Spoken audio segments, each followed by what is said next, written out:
Smile, it's Saturday.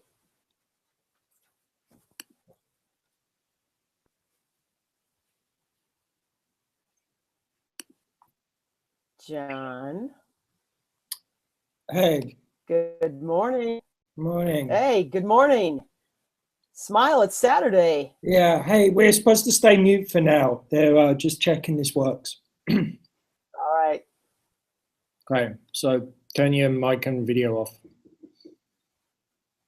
I'm going to mute. Thanks.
Shiloh, Moscow, Chichen Itza, Krakatoa, Shenandoah, Mauna Loa, Tara, Pisa, Warsaw, Aqaba, Shangri-La, Pennsylvania, Nome, Rome, Stockholm, Lyon, Mauritania, Khartoum, Rangoon, Cancun, Saskatoon, Kowloon, Cameroon, Brigadoon, Cameroon. Let's go everywhere, man. Lots of fun out there, man. Get out of your chair, man. Let's go everywhere. Everywhere, everywhere.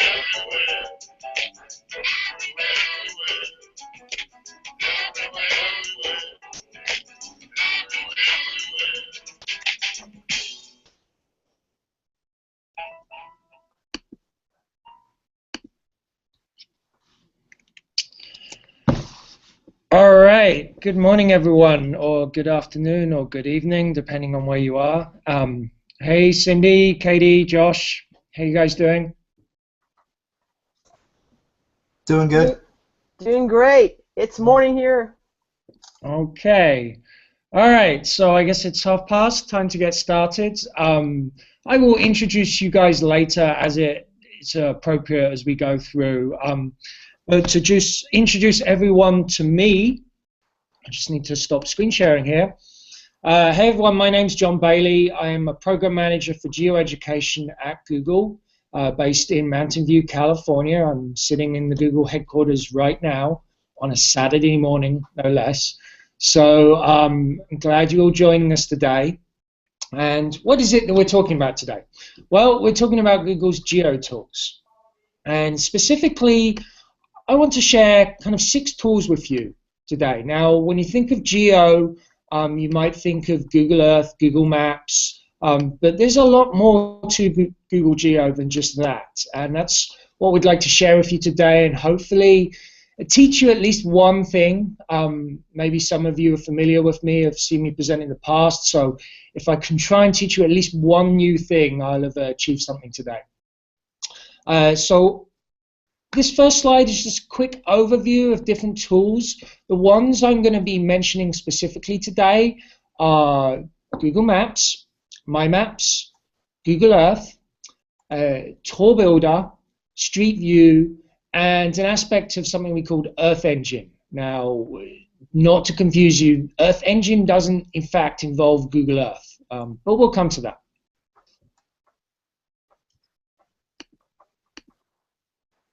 As I mentioned, just as background to me, my name's John Bailey. I'm program manager here. I've been at Google just over a year. I was previously a university professor up in Alaska. In fact, I worked very closely with Katie, who you see at the bottom of the hangout there. I'm a volcanologist by training and studied in Hawaii, ended up in Alaska, ended up as a professor, then decided I needed a change in life, and through luck and circumstance, found myself at Google working for the Google Earth Outreach team. Now, we're a team at Google that works with nonprofits, educational groups, journalists, and others to do what we call Geo for Good. We do things like special Street View collects, we go to conferences to present, we do a lot of workshops. It's a really fantastic team in the sense that we have an opportunity to make an impact in the world. One of the shots you see there is our team presenting at the White House a few weeks ago. It's just a very kind of fortunate position I find myself in. And my particular role here is with the Geo products and the educational community. So here's our website, maps.google.com/edu, and I see my program as having kind of 3 main roles. The first is to allow educators to discover what we do, discover the tools that we have. And then I want you to be able to explore and learn those tools, and for you to be able to go to your students and teach them how to use them. And then the third part is where I get really excited. This is where I see you creating things with these tools, and you come back and you show me the map you've made, and we share that with other teachers.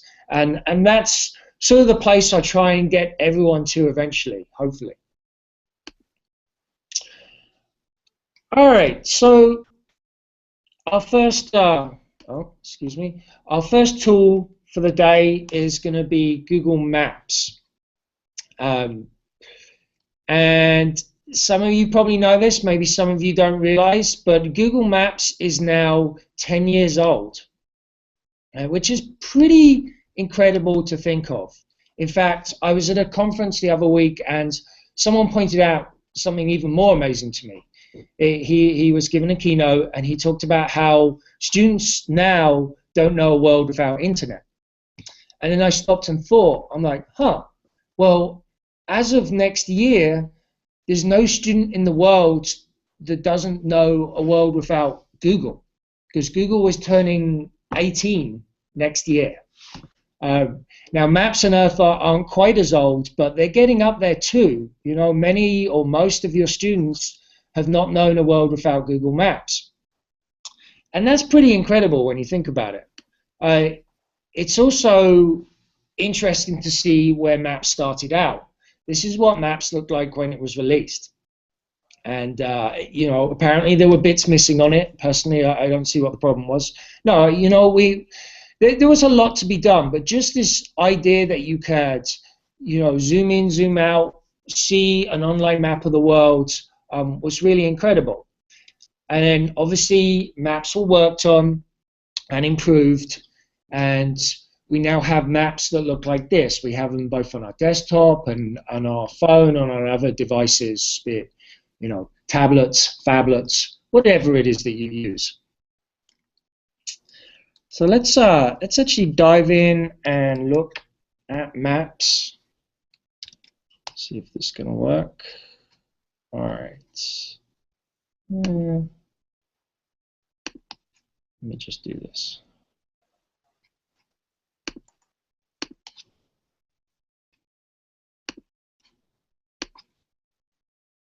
All right, so hopefully everyone can see Google Maps right now, and it defaults to the location of where I am when I open it up. Now, you know, Google Maps as it stands, you might think, well, it's great for searching for directions and looking around, but there's not much else you can do in there. Well, that's not entirely true. There are a few features in here that you might not be familiar with. For example, let's search for a pretty famous shaped building, the Pentagon, Washington, D.C. Now imagine we're looking at the Pentagon and we say, well, how big is the Pentagon? You can go onto Google Maps and you can right-click or control-click on a map, and you can use this measure distance tool. So if we select that, then click on the map and keep clicking, we have the option to draw a perimeter around the map. Now this is a dynamic measuring tool. What I mean by that is if we don't quite get the locations right, we can drag these vertices we've created, and you'll notice it will scale accordingly. Over here it's showing, because we made a shape, oh, didn't mean to do that, because we made a shape, it's telling us the total area as well as the distance to that perimeter. Now, because I'm in the US, it's showing that in feet. For the rest of the civilized world, it's going to show it in meters and kilometers. And we can continue to drag and move that, or if we're done with it, we just right-click again and we clear the measurement. Something else you can do in Maps is you can use something called the carousel, which is down at the bottom here, these double little chevrons. If we click on that, it brings up what looks like a sort of slideshow. And that's what it really is. These are geolocated photos and other things that we can select, and they will pop into the browser screen. Now, these are not photos usually taken by Google. These are photos taken by users such as yourselves that have uploaded them to Google and geolocated them. Another way of looking at the world through maps is, in fact, not to use the map at all. And I always like to use this example for this. If we go to Pisa in Italy, down in the bottom left, there's a little thumbnail called Earth. If we click on Earth, we switch to satellite view. But it's a satellite view that we can tilt, sort of a couple of tilt options. And if we go to the second one, we get this very sort of scenic, picturesque view of the Italian mountains there. This is not, so we're kind of in a Google Earth type experience now. But this isn't the full Google Earth experience, as in I can't freely navigate around. I just have a couple of tilt angles, and I sort of have these 90-degree rotation options. But it looks very nice, and so it's another way of exploring the world. In fact, if I go back to the upright position and zoom out, one of the great features about this, as we come all the way out, is we can go to that sort of global view. And if you'll see, as I navigate around, I see things such as the sun and lights at night on the Earth. And even if we now go back to that carousel, maybe zoom out a little more. There we go, come on. Sorry.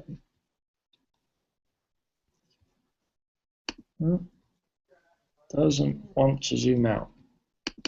That's interesting. Okay, well, what should be able to happen is if you zoom out, the carousel changes to a couple of different options, specifically Mars and the Moon, and you can change the base imagery to represent those. Now, something else you might have heard on in Maps is the fact that we have something called the Maps API.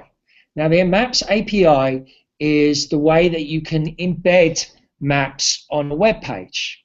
And to demonstrate this, I'm going to bring up one of my favorite projects, and in fact, going to get the author behind it to talk about it. Josh, are you there?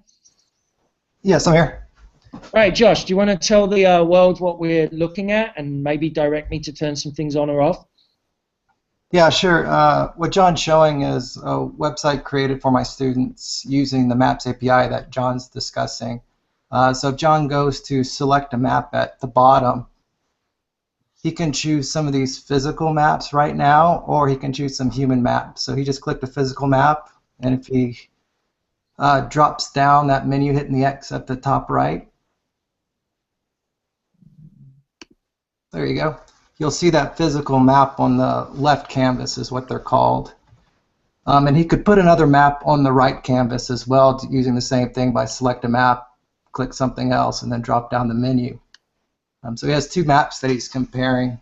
If he clicks the layers on either one of those maps, there's a couple of different raster files in there that he can move around. In addition, since he has the physical one, yeah, go ahead and click the map canvas at the top, John. There you go. Hit the elevation tool on. And then click 2 points there. And you'll get the elevation profile that goes across. I can't see really where you're at right now. Oh, but there you go. The Caucasus, it looks like. And get the elevation profiles, and he sees temperatures as well. So you can do that with both human and physical maps that are already loaded in there. You could also, the students can also create their own maps and my maps and import them in that same select area. Just a bunch of different maps, and you can synchronize them. And if you want to drop Pegman down somewhere that you know where Pegman lives, John. Well, I'll leave that because we're going to talk about Street View. Okay, cool. Yeah, so that'll show the street views that John's going to talk about as well. But you know, it's just a good way to have students observe and analyze patterns and make predictions using two maps at the same time. Okay, thanks, Josh. So, Josh, if you don't know him, he's a geography teacher in Texas, and he built this himself. He's a very clever guy. Quite honestly, he knows more about the Maps API than I do. You know, this is a fantastic tool for comparing data sets. And it's just one example of what can be done with this. Now, the final thing I want to say on maps relates to the fact that we gave maps a little bit of an overhaul a few years ago. You know, if you remember the old classic maps, it didn't look quite as clean as this. It was, you know, there was a big sidebar to it, and of course, you know, with the need to simplify maps so it works on tablets and phones in the same way, what we had to do was actually rewrite maps, rewrite the code base. And when we rewrote the code base, we created it in a slightly different way than it's done before. Now, the old maps was made up of a whole bunch of what we call raster tiles, as in they were pre-created tiles. When you zoomed into a certain level, it knew, okay, bring up this set of tiles. Maps doesn't work that way anymore. Maps, it still does use tiles for sort of the base underlying layer, but a lot of what's on top of that, for example, the roads and the different features, are what we call vectorized.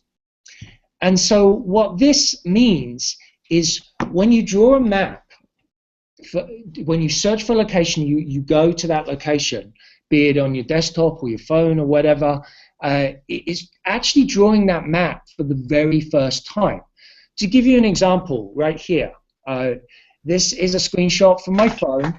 I was in Chicago a few weeks ago. We were working hard, but also we had fun.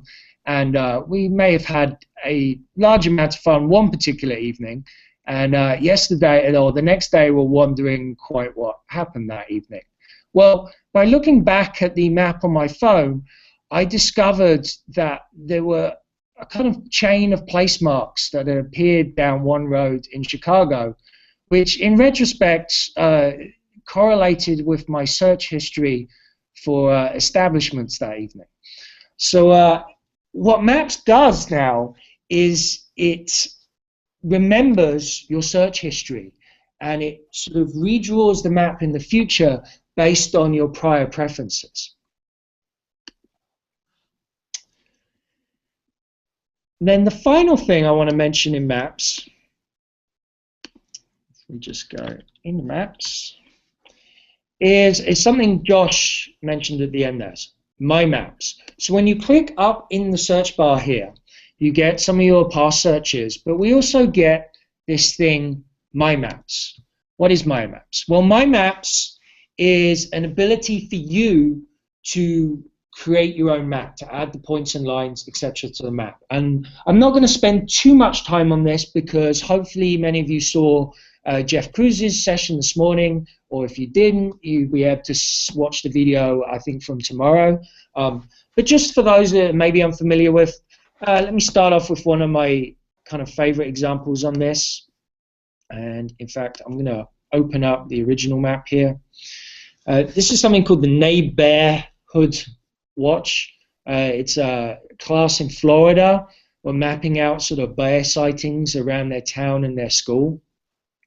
Now, what's so great about Maps, or My Maps, is you can do the standard mapping stuff, as in you can add pins, you can add lines, but there's some things that are sort of new and novel to My Maps.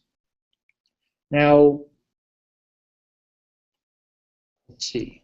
One of them is this ability to style in different ways. Now, I'm going to show an example here where I've created polygons of the countries around the world. And right now we have a uniform style, as in they're all this sort of black color. And what I can do is I can roll over the paint pot. I can increase the border width. I could increase or change the color there. And I've got sort of polygon transparency on. I could make that totally opaque, or I could make it totally transparent. But where it gets really interesting is if instead of styling by uniform, I go down here and I style by one of my columns of information that's associated with these polygons. What do I mean by this? Well, I have this column called Launched. Now, don't worry about what that's referring to. Just worry about the fact that Launched, if I go up here and open the data table, you can see this. Launched is a binary selection, it's a 0 or 1. And for some countries, I have 0. For other countries, I have 1. And what I'm doing is I'm styling according to that number. So let me show this. If I go to Russia and I change it to a 1 instead of a 0, hopefully, yeah, there it goes. It turns green. So this is a pretty powerful tool if you think about this. You know, you can style things in order. You don't just get the geospatial location, you get the sort of added dimension of information. There's other options in here. You can style according to a range of values.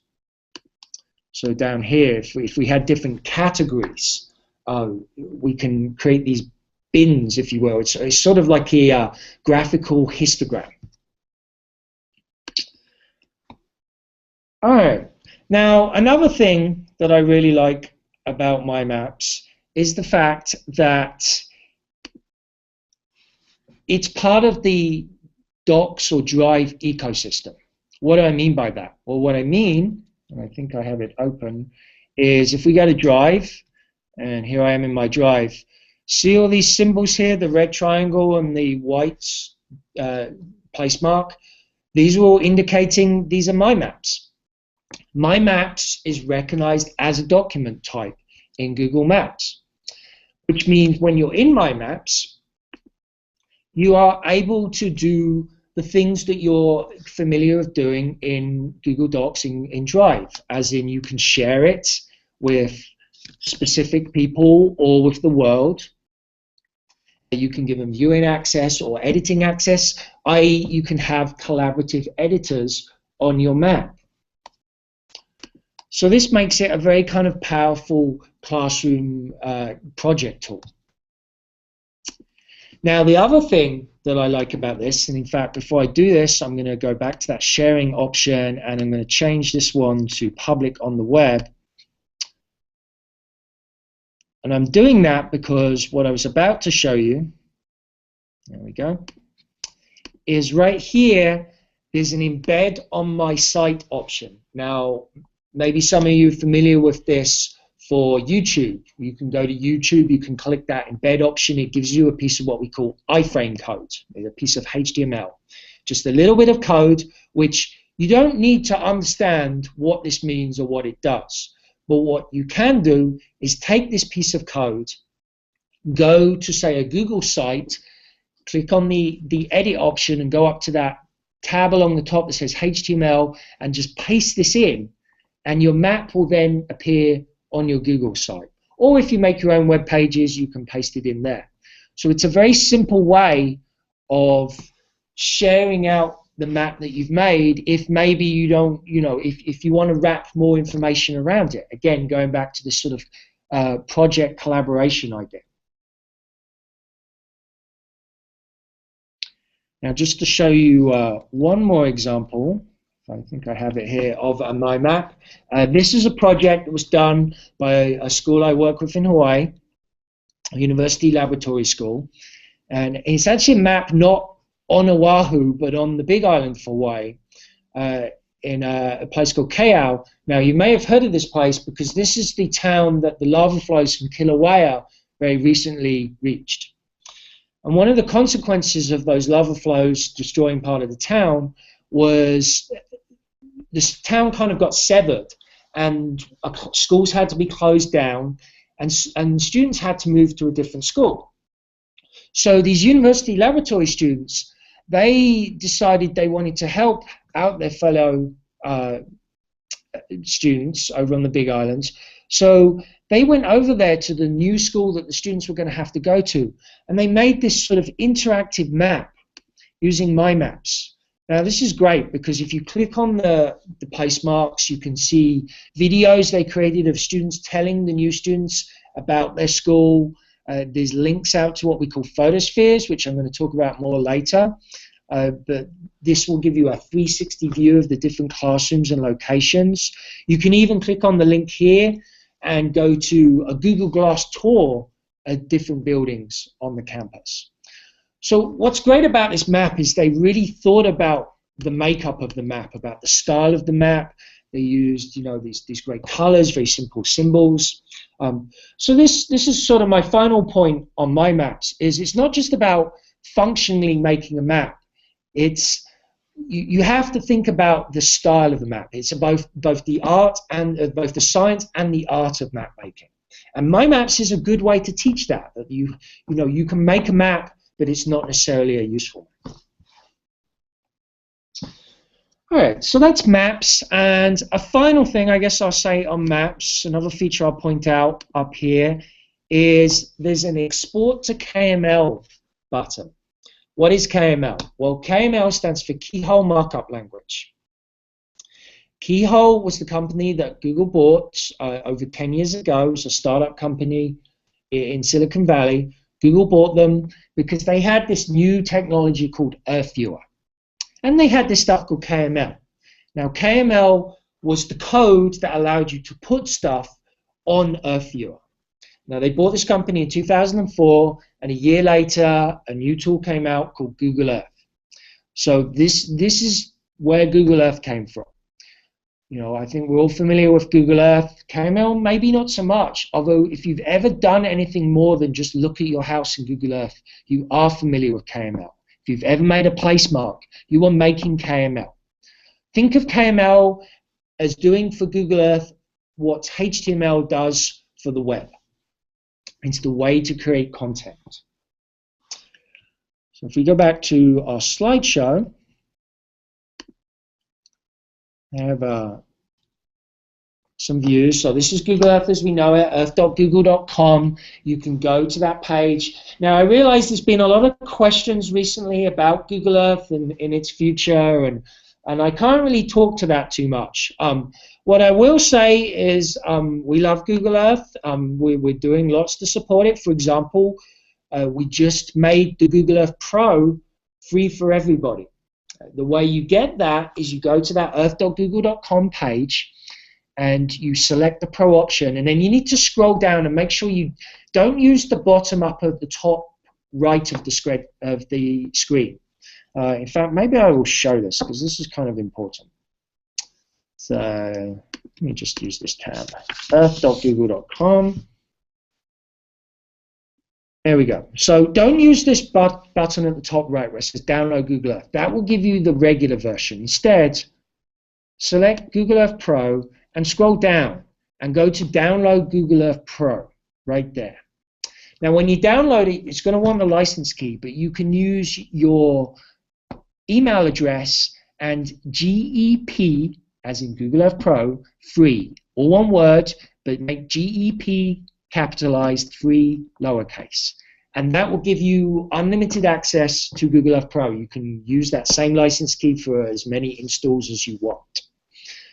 Now, I don't really have time too much to get into Google Earth Pro and show you why it's better and why there's some great features. You can read about it here, but just to mention some of the things you can do, there's high-resolution screen or map printing.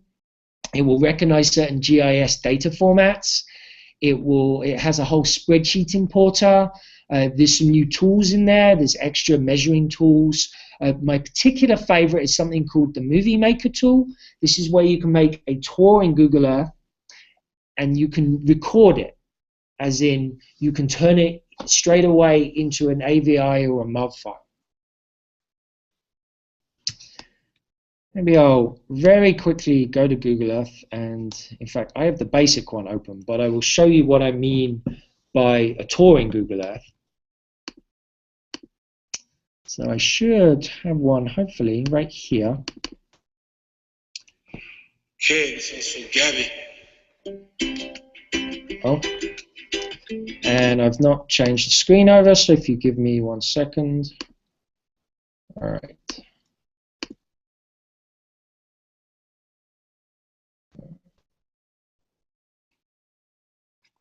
So let me share the screen here.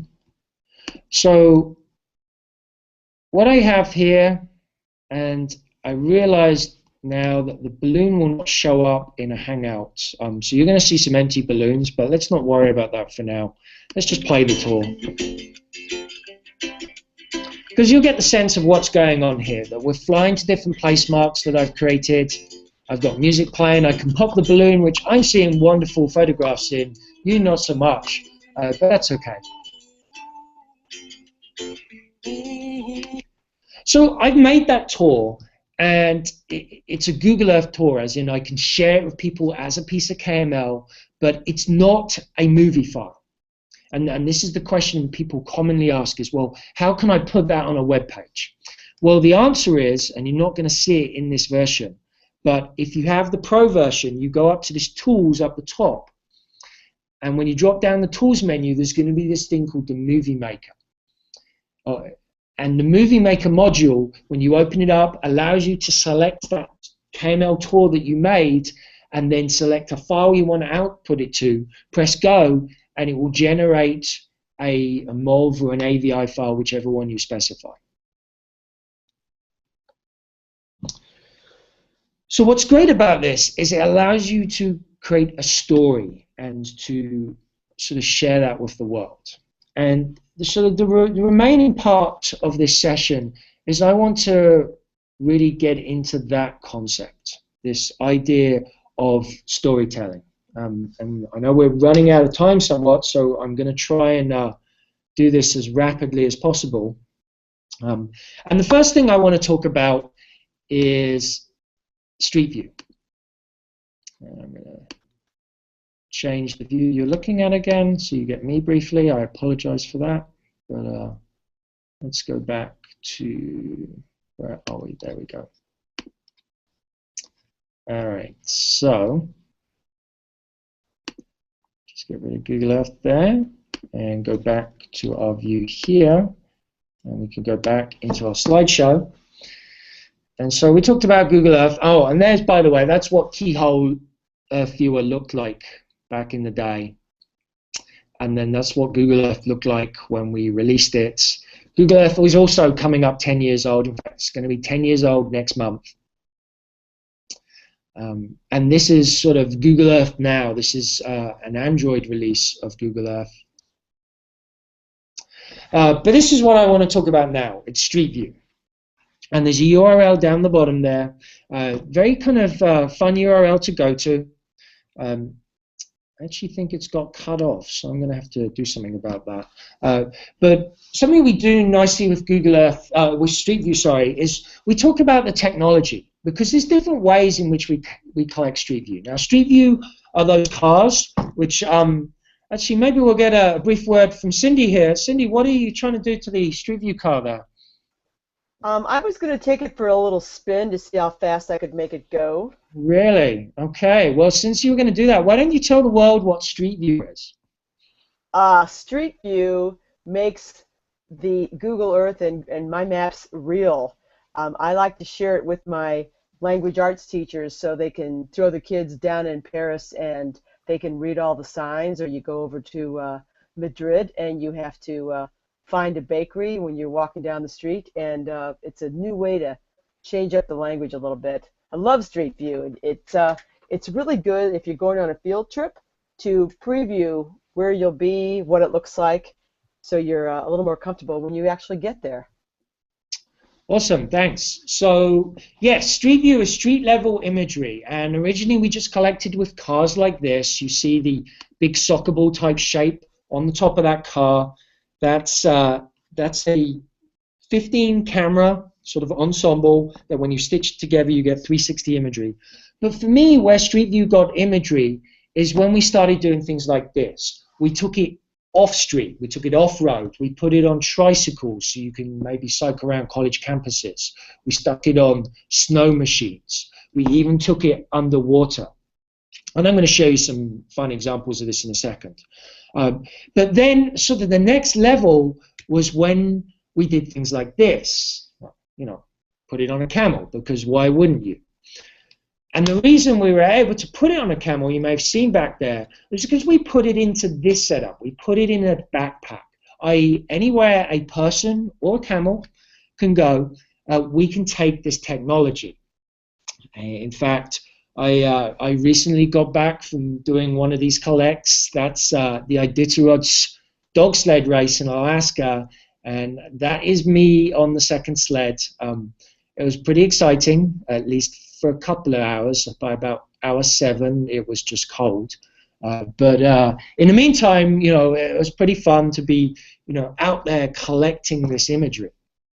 Now, promised you some examples, so let me show you some examples. Let's see. So underwater, for example, here we are in the Galapagos, swimming with sea lions. This was a project my team did. I know, it's the worst job in the world, what can I say? Someone has to do it. There's some really great underwater examples. One of our most popular collects is this. Now, maybe some of you recognize where we are. If I jump up a floor, maybe you'll get more of a sense where we are. Anyone watching? Cindy, Katie, want to tell me where I am? Josh, anyone? Well, it looks like the Eiffel Tower from the It is basement. the Eiffel Tower. Well done. Yes. The geography teacher knows where we are. Excellent. Way to go, Josh. All right. What else do we have here? Well, sometimes with this technology, things go wrong. You get unwanted hitchhikers. We also have taken this technology indoors. What we're looking at here seems like a very boring warehouse, and in some sense it is. But in fact, it's a very special warehouse. Oh, in fact, if we go the right direction, I just spoiled that one. Didn't mean to do that. Oh well. Well, we've gone inside here. What we're looking at is a Google data warehouse. So all of those racks of things you see, and this one's not so impressive. Maybe I can get that third view back. Bear with me 1 second. Here we go. Here we are inside a data center in North Carolina, and all of these things you see here are just racks and racks and servers. This is what powers Google. And what's important to note is this guy here, because we take security very seriously at Google. So only the best people are in place to secure that. But these things are huge. So these are the things that are empowering Google Maps and Google Docs and everything out there. Trying to make it as good as possible. Now, this idea that you can go inside has opened up a lot of possibilities. I don't really have time to get into it, but things worth checking out. The Google Arts project that has created these images in museums you can explore around. The same group that did that have also been responsible for a number of other projects. You might have heard of the Night Walk in Marseille or the Inside Abbey Road. Welcome to Abbey Road, home to the world-famous studio. For the first time ever, discover what goes on beyond. And these are very rich experiences where we've not just taken Street View technology, but we've taken YouTube and videos, and you can kind of literally explore around the Abbey Road studios. There's a couple of other ones out there like that. One I mentioned was the Night Walk. There's one sort of fake Street View, if you will, as in I don't think there are aliens on Mars and Venus. But the group that created Halo had a new project called Destiny, and there's something called Destiny Planet Viewer that will take you into a sort of Street View experience on different planets. So those are things worth exploring and checking out. But I want to just go back to regular Street View for a second and go back to this concept of storytelling and the idea that there's a very rich potential environment in Street View. What we're looking at here looks like a very bustling city in Japan, and it was. But if I go up to the top here and I click on this little clock, and instead of looking at a 2008 image, I jump to 2013, what happened to that bustling town?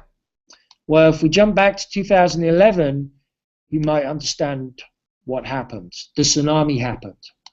So what we're looking at here was a pre-post and sort of almost sin view of the town around the tsunami. And it's a really powerful set of images to see how this place was destroyed. It's even more powerful when you realize some of the stories. In many of these locations in Japan, all that was left were foundations. And amongst the foundations, they found these stone tablets that said, "Don't build beyond here, this is where the tsunamis come to." But they were forgotten and built over. So you can tell stories like this. If you go to Ground Zero, for example, you can see the building of Freedom Tower. There's a number of stories you can find in this historical street view. Now, another new project along this sort of avenue of storytelling is, in fact, something called story spheres. Now, what are story spheres? Well, story spheres are a way that you can create your own sort of immersive 360s. Now, because I'm running out of time, I've jumped over a little bit of the story here. The idea that you can create your own 360 imagery. But you can either download an app on your phone, or you can use a device like this. And if I stop the screen share, you will see this. Okay, this thing here is a Ricoh Theta. It's a 360 camera, it's a double fisheye lens, and in one click you can make a 360 pano, which you can then upload to Google and even ultimately have added to the Street View Lab. Again, don't really have time to go into that. But Story Spheres is another way that you can use those panos.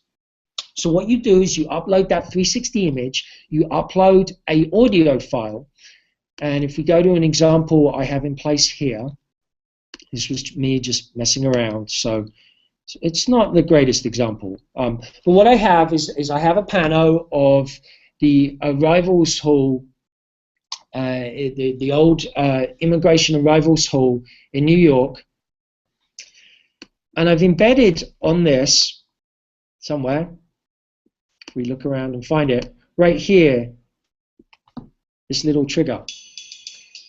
And if we roll over that and trigger it, you get a homemade recording of my friend playing Land Down Under. John, we see you. Strangely appropriate. Now, if you go to the Story Spheres page, you can find much better examples for how to use this. The way you We didn't see it, John. You didn't see it? Oh, I'm No. sorry, because I didn't Turn share. the camera. Yeah, thank you. I knew I was going to do that at least once. All right. Let me show that again. Here we are, Story Spheres. Let me show you one of the good examples. So here's the Story Spheres page. Let's view this one right here.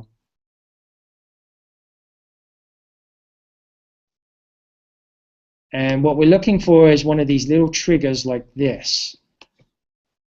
My name is Jordan Abram, and I went to Mariah College. My body of work is titled 2026. My name is Jordan Abram, and I went to... So Jordan there is telling you about his work, which you can see on the wall, and you can zoom in and pan around on. So we're relating the audio to the visual.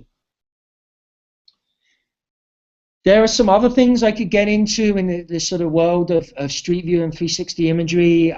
You know, I think many of you at this point have heard of cardboard.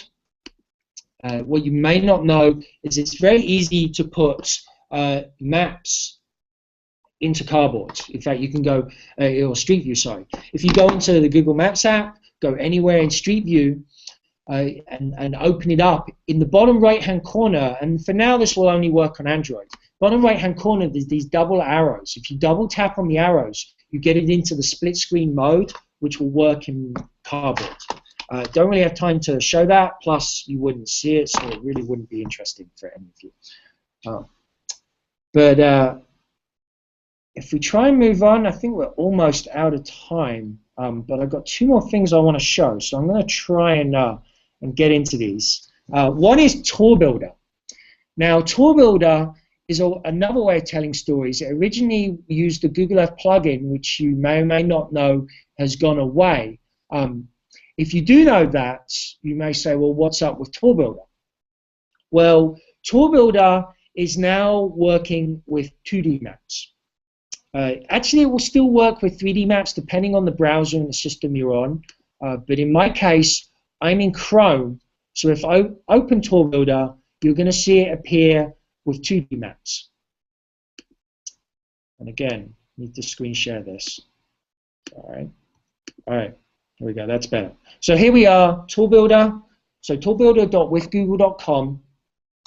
And here you're seeing it's sort of a combination of maps or Earth if you have a browser that's able to do that. Now notice the little warning up the top that says you may experience this better with a different browser.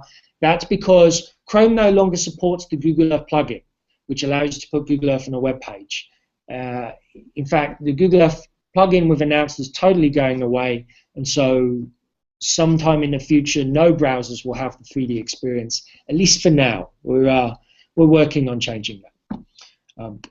But if we go into a play full screen, you see what you're getting here is a combination of map and sort of PowerPoint on one side.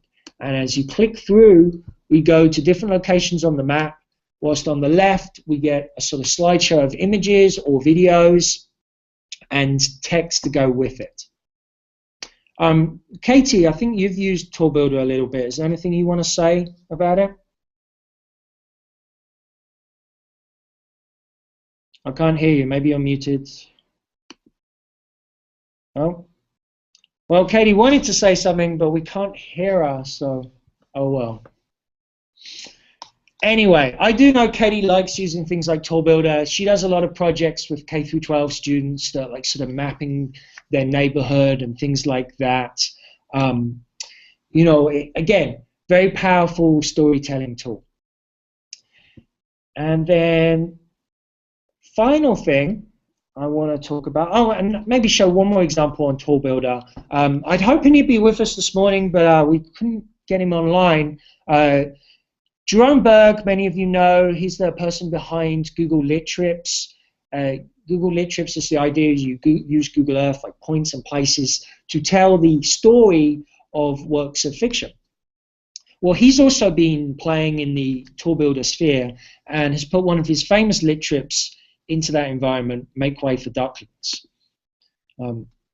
So Make Way for Ducklings is a great example of what you can do here. What's even more great with this particular lit trip is, you know, you don't have to stay at that location. You can't only click the blue buttons. You sort of pan off and look around some more, and then when you click the next button, you'll jump to the next point in the story cycle. We can even, for example, drop Pegman down. Now notice when I move Pegman, lots of blue appeared over Boston Common. Well, that's because we recently released a whole bunch of imagery in this area where Make Way for Ducklings takes place. So there's a whole other way that we can explore this story, and that would be through Street View. Okay, now we are out of time, but I want to show you one more thing. And this project called Time-Lapse. Now, Time-Lapse is powered by something called Earth Engine, which I mentioned at the top of this broadcast. It's nothing to do with Google Earth. It in fact uses the Maps API. But what it is we took 29 years of Landsat data and we mosaicked it all together in space and time. And the reason we did this is it allows us to create fantastic visualizations like this. What you're looking at here is Las Vegas growing over time. But the reason this is incredible is we don't have to just look at Las Vegas. We can zoom out and we can look at Las Vegas growing as the reservoir next door is shrinking. To give you another example of this, I want to take you to the sort of the wow moment for me is when I saw rivers in this environment. So here we see a river meandering in, I think it's somewhere in Peru. This is pretty incredible. We can, you know, this decadal annual time change is just very powerful to see how rivers meander in their courses, create oxbow lakes. In this case, it's sort of impinging on the outskirts of a city, which is then growing to the west in response. And then as a final thing, the group behind this, Carnegie Mellon University, did a lot of the engineering along with Google. They made what's called the Earth Engine time-lapse editing tool. And let's see, why can't I zoom down? I'll scroll down. All right, there we go. So what this allows you to do is go anywhere on the Earth that we have time-lapse, and just turn it on so you can see that change is going on. And what we can do is we can add a sort of thumbnail to that location. And then we can navigate somewhere else and add another location. And we can define for these locations how many times we want to loop, the speed we want it to go at, or maybe just the duration we want to hang at that place. So we can build up a series of sort of snapshots, i.e. we can tell a story using this imagery. So going back to the river example, you could take snapshots at the head and the mouth and the various parts in between in the river and show dynamically how the river evolves. So very powerful tool, again, for this storytelling concept. And that is, I think, all I have time for. Please feel free to find me on Google+. I don't know if anyone put questions up on the Q&A boards. I will look at those momentarily, or maybe I can try and look at those now. Cindy, Katie, or any of you, are you able to see the questions? I don't see any questions, John. All right. Well, let me see if there's any up there. That is, I think, all I have time for. No? Please feel free to... I'm hearing myself in double. Okay, so if you guys have questions, feel free to put them up there, or just, find me on Google Plus and ask me questions. Otherwise, I appreciate you listening, and hopefully we've inspired you to use one of these geo tools in your classroom. All right, thanks, guys.